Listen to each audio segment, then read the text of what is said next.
The hardest thing about loving someone isn't losing them. It's realizing they were never yours to lose. For 10 years, that was the sentence I refused to admit was true. My name is Ethan Parker, and I spent a decade falling in love with the one person who always felt like home.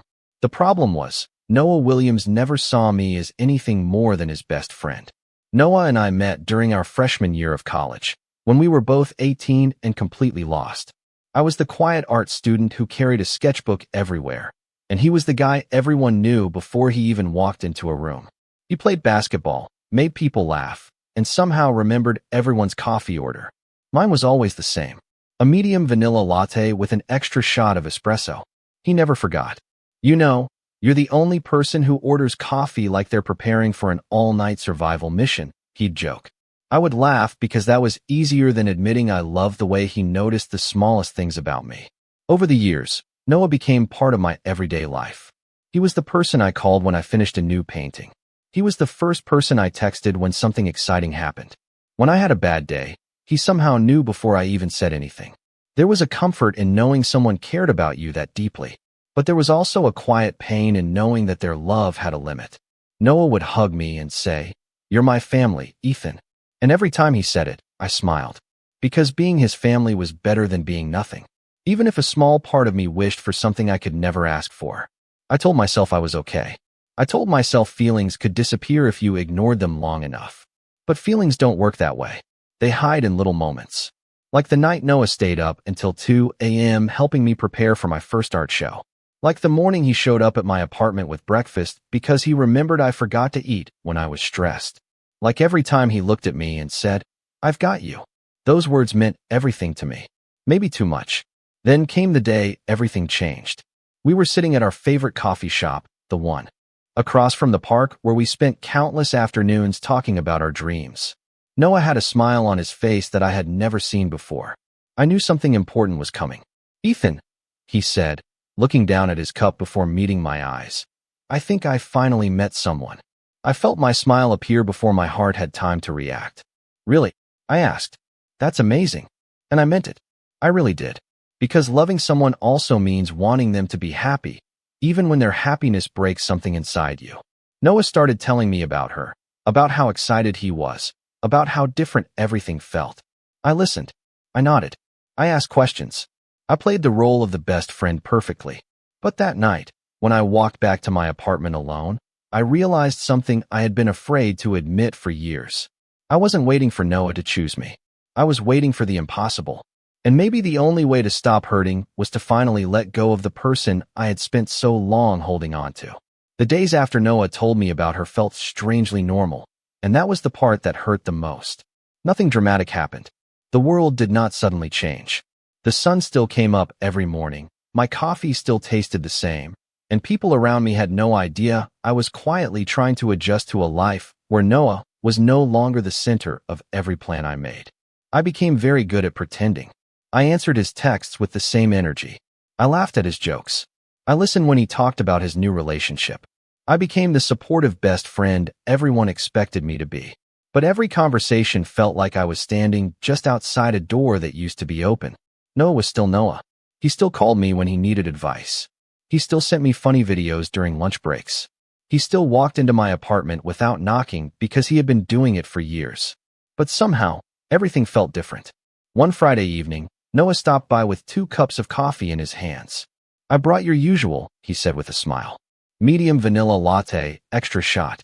I looked at the cup and felt that familiar warmth in my chest. The kind that reminded me why letting go was so difficult. "You still remember?" I asked. Noah looked confused. "Of course I remember. You have been ordering the same thing for almost 10 years. He laughed like it was obvious. To him, it was obvious.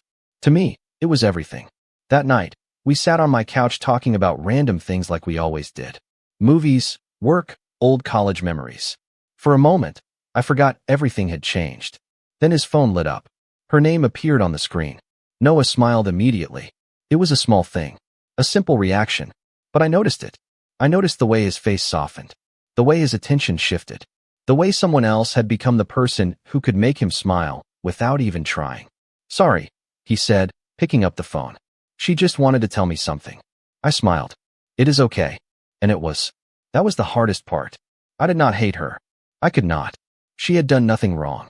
She was just the person Noah chose. After he left, I sat alone in my apartment, surrounded by memories. Photos from college, old drawings, tickets from places we visited together. A collection of moments that meant everything to me and probably just meant friendship to him. I realized I had spent years protecting my feelings because I was afraid of losing Noah. But maybe I had already lost the version of him I secretly hoped for. The next morning, I made a decision. I started saying no. Not in a cruel way. Not to punish him. I just needed space to breathe.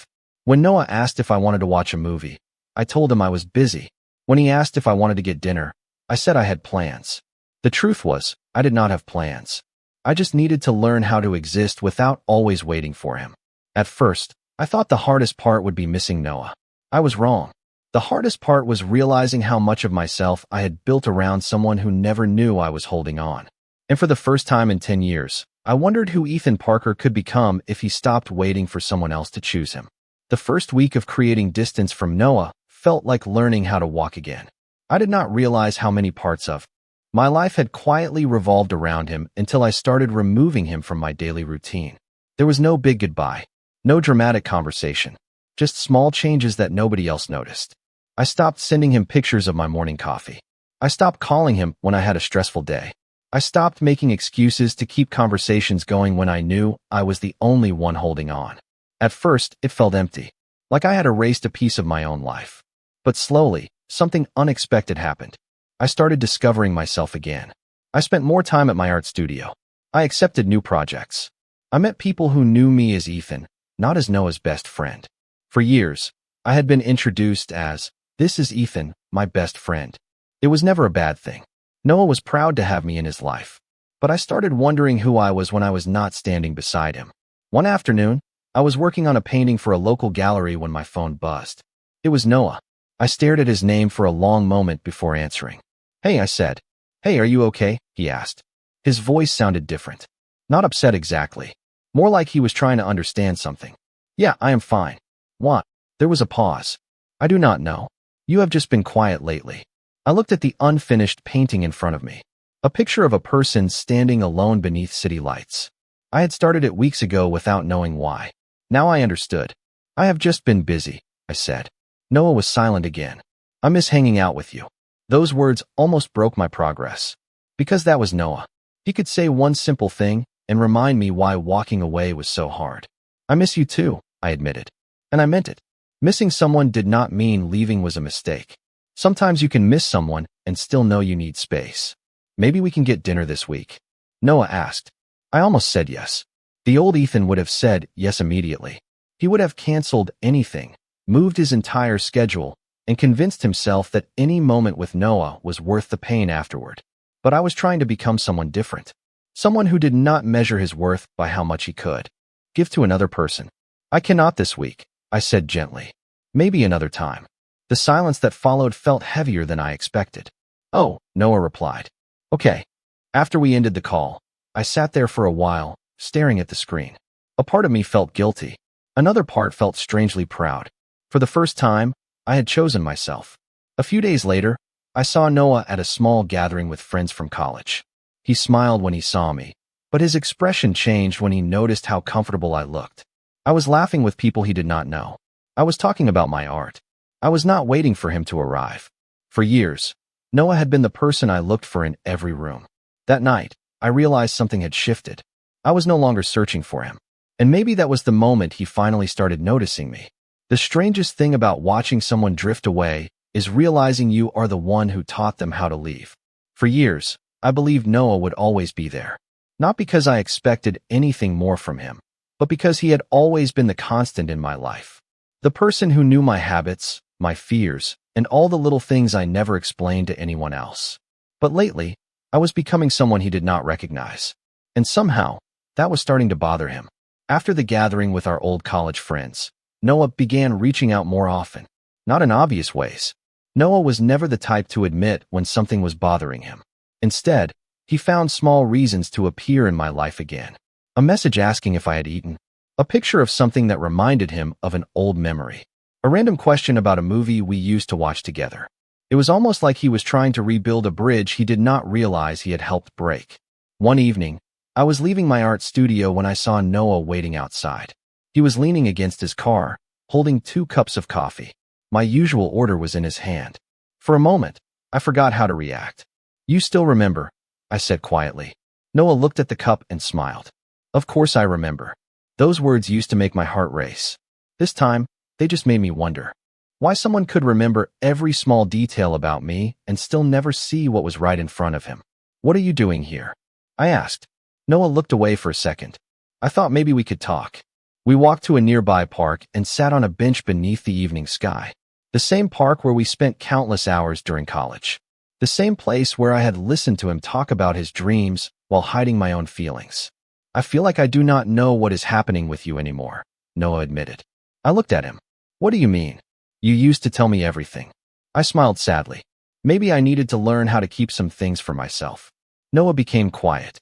I could tell he was thinking about that. "Did I do something wrong?" he asked. It was such a Noah question. Even after everything, he still wanted to fix things. But he did not understand that the thing hurting me was not something he could simply repair. "Noah, you did not do anything wrong," I said. "You were just living your life." He looked confused. "Then why does it feel like I lost my best friend?" That sentence stayed with me.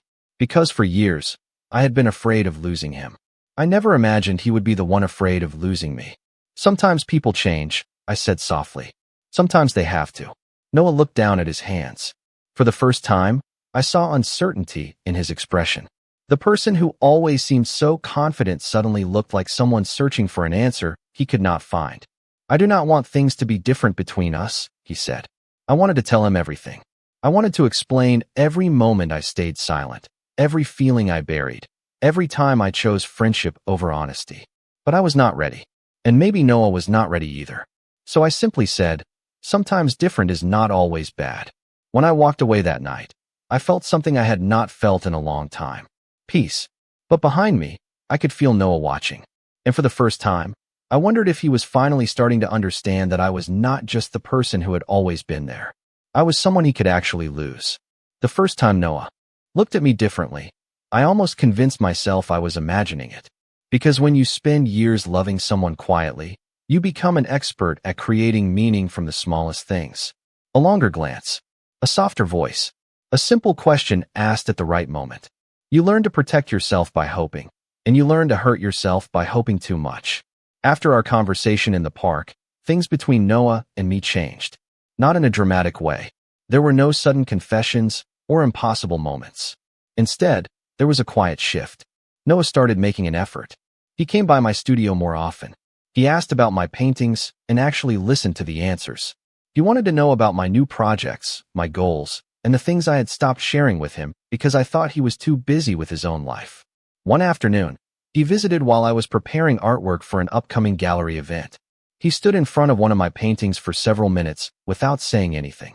"You really have gotten better," he finally said. I smiled. "You sound surprised." Noah shook his head. "No, I just realized I have not been paying enough attention." That sentence stayed with me, because I wondered how long I had been standing right beside him, waiting to be noticed. A few days later, some of our old friends invited us to dinner. I almost declined, but I decided I could not keep avoiding places where Noah might be. I wanted to prove to myself that I could be around him without losing myself. The evening started normally. Everyone talked about work, relationships, and old memories from college. Then someone asked Noah about his relationship. His smile faded slightly. "We are taking some time apart," he said. I looked at him, surprised. I had not known. "Are you okay?" I asked quietly. Noah nodded. "I think so. I just realized I was trying to force something because it looked right on paper." I did not know what to say. Part of me felt sympathy. Another part of me felt guilty for feeling anything at all. Noah looked across the table at me. "You know what is strange?" he said.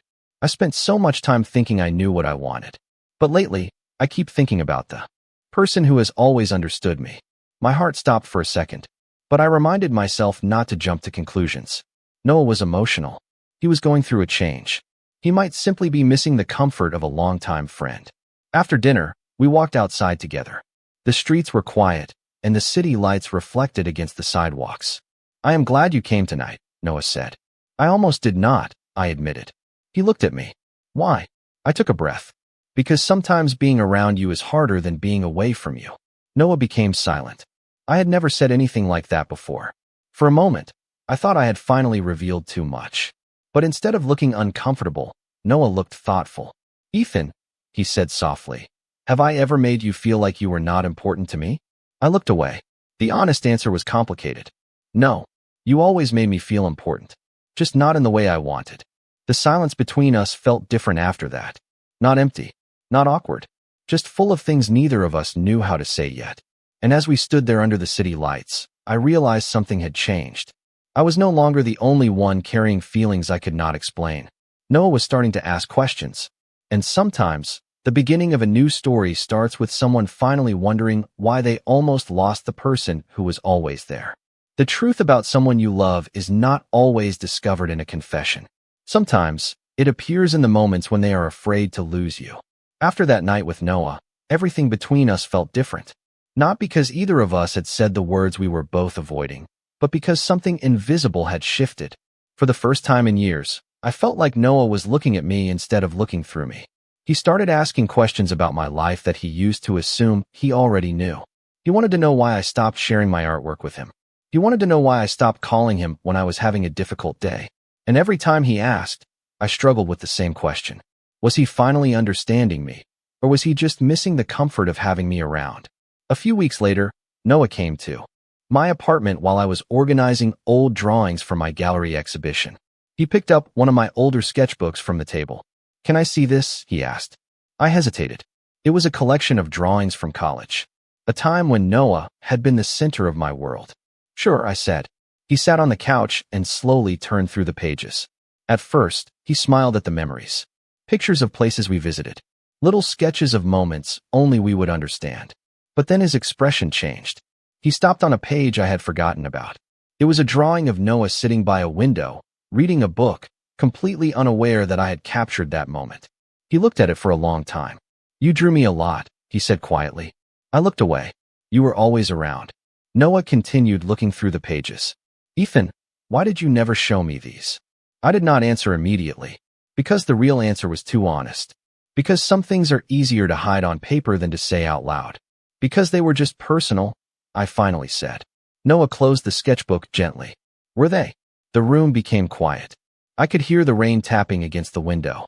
For a moment, I thought about telling him everything. Every year I spent loving him. Every time I wanted to say more, but chose silence instead. Every moment I convinced myself that friendship was enough. But fear stopped me. Noah, I said softly. Some feelings are complicated. He looked at me, and for once, he did not try to joke or change the subject. He just listened. Later that evening, after he left, I received a message from him. It was simple. Just 3 words. I miss us. I stared at the screen for a long time. Because I missed us too. I missed the version of our friendship before my feelings made everything complicated. But I also knew I could not go back to being the person who waited silently for something that might never happen. The next day, Noah asked me to meet him at the coffee shop where we used to spend hours talking after college classes. When I arrived, he was already there. He looked nervous, which was something I had almost never seen from him. I have been thinking about everything, he said. About us. About how much I took for granted. I stayed quiet. Noah looked down at his coffee cup. I always knew you were important to me. I just never stopped to understand why. My heart started beating faster, but I reminded myself not to expect too much. Then Noah said something I never thought I would hear. I think I have been afraid of asking myself what you really mean to me. And for the first time, I realized Noah was not just afraid of losing a best friend. He was afraid of losing me. For years, I imagined what it would feel like if Noah finally understood me. I thought the moment would be perfect, like something from a movie where every hidden feeling suddenly made sense. But the truth was much more complicated. When Noah sat across from me in that coffee shop, looking more uncertain than I had ever seen him, I realized this was not just about my feelings anymore. It was about 2 people trying to understand a connection that had always been there. Ethan, Noah said quietly, I need to be honest with you. I looked at him, waiting. I have been thinking about everything you said. About how you felt like you were always there for me, but I never really saw what you needed. I wanted to tell him that he did not have to apologize, that I had chosen silence, that my feelings were mine to carry. But before I could speak, Noah continued. I always thought I knew exactly what our relationship was. You were my best friend. The person I trusted most. The person who knew me better than anyone. He paused and looked down.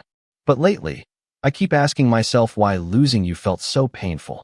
My heart felt heavy. Not because I was hurt, but because I knew how much courage it took for Noah to say those words. For someone who had always seemed so certain, admitting confusion was not easy. Noah, I said carefully, I do not want you to say something because you are scared of losing me.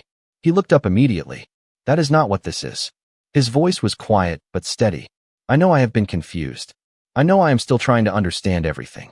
But I also know that when you stopped being the person I talked to, every day, something felt wrong. I looked away, trying to hide the emotions building inside me.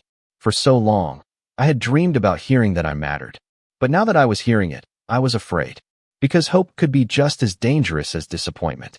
I spent years thinking I was protecting our friendship by staying quiet, I said. But maybe I was also protecting myself from finding out the truth. Noah reached across the table and placed his hand near mine, not rushing, not asking for anything, just showing that he was there. I wish I had understood sooner, he said. I wish I had noticed the things you never said. We sat there for a long time, talking about memories we had never discussed. The moments when I felt alone. The moments when Noah thought everything was normal. We realized we had both been afraid, just in different ways. I was afraid of losing him because I loved him. Noah was afraid of admitting that the person he valued most might mean something more than he expected. After we left the coffee shop, we walked through the city streets like we had done 100 times before. But everything felt different. Not because we had all the answers. We did not. Not yet. But because for the first time, we were being honest. And sometimes honesty is where the most important changes begin. Noah looked at me before we reached my apartment. Can we take this one step at a time? He asked. I smiled softly. Yeah, I think we can. For the first time in years, I was not holding on to a dream alone. We were both standing in the same moment, trying to discover what came next.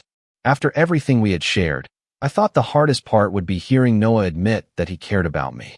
I was wrong. The hardest part was learning how to let someone love me after spending so many years believing I had to hide my feelings. Noah and I did not suddenly become different people overnight. We were still the same two friends who laughed at terrible movies, argued about which pizza place was better, and remembered stories from college that nobody else understood. But now there was honesty between us. And honesty changed everything. In the weeks that followed, Noah started showing me a side of himself I had rarely seen. He was still confident and outgoing, but around me, he allowed himself to be uncertain. He asked questions. He listened. He tried. One evening, we walked through the park where we used to spend our college afternoons.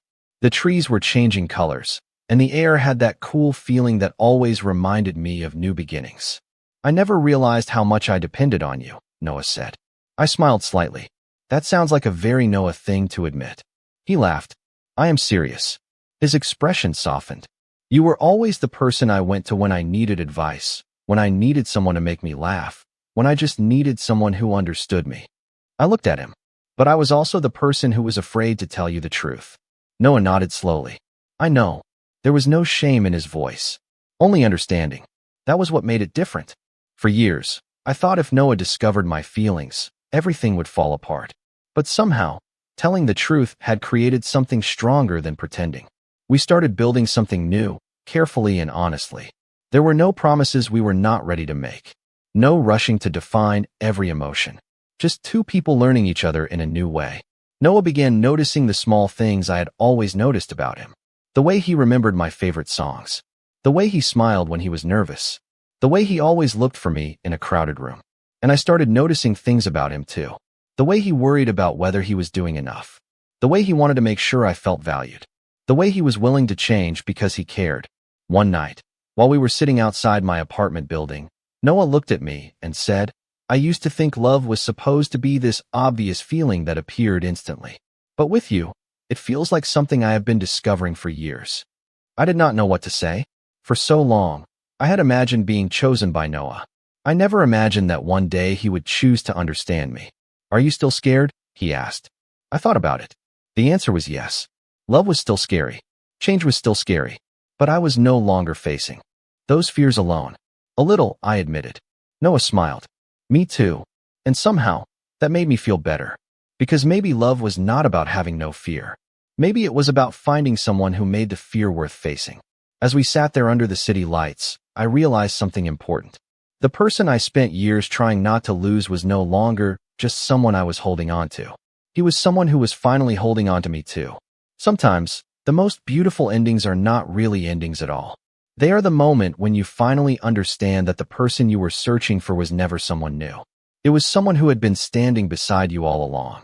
A year after everything changed between Noah and me, I stood in the back of my first major art exhibition, watching strangers admire paintings that once existed only inside my small apartment. The walls were filled with colors, memories, and pieces of my life I had never been brave enough to share. And among all those people, there was one person I looked for without even thinking. Noah. Some habits take years to build, and some never really disappear. But this time, when I found him across the room, I did not feel the old ache in my chest. I felt something warmer, something peaceful. Noah walked toward me with the same familiar smile, carrying 2 coffees in his hands. Medium vanilla latte, extra shot, he said. I laughed. You still remember? He smiled. I think I always will. A year ago, those words would have meant everything because I was searching for proof that I mattered. Now, they meant something different. They were not a reminder of what I could not have. They were a reminder of what we had built together. Our journey was not perfect. There were still moments when I worried. Moments when old fears returned. Moments when I wondered if I was asking for too much. But Noah always reminded me that love was not about never being afraid. It was about choosing to stay when things became difficult. Later that evening, we walked through the same park where we had our first honest conversation. The same path, the same city lights. But we were different people. Do you ever think about how close we came to losing this? Noah asked. I looked at him. All the time. He smiled softly. I think about how I spent years calling you my best friend without realizing that was the beginning of everything. I looked away, smiling. You were very slow. Noah laughed. I know. I have been told. We stopped near the bench where we had talked months before. The place where I finally admitted that being close to him was sometimes harder than being away from him. I am sorry it took me so long to understand, Noah said. You do not have to apologize, I replied. We both had things to learn. And that was the truth. I had learned that love was not about waiting forever for someone to notice you. Noah had learned that sometimes the person who knows you best is also the person you should never take for granted. We stood there together, watching the city move around us. Years ago, I thought loving Noah meant accepting that I could never have him. I thought my story would always be about wanting something impossible. But life surprised me. The person I once loved from a distance became the person who chose to walk beside me. Not because I waited long enough.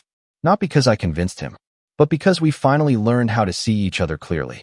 And maybe that was the real beginning. Not the day I first fell for Noah. Not the day he realized he might feel the same. The real beginning was the day we stopped hiding and became honest about who we were.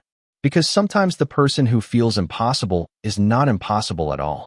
Sometimes they are just waiting for the right moment to finally come home.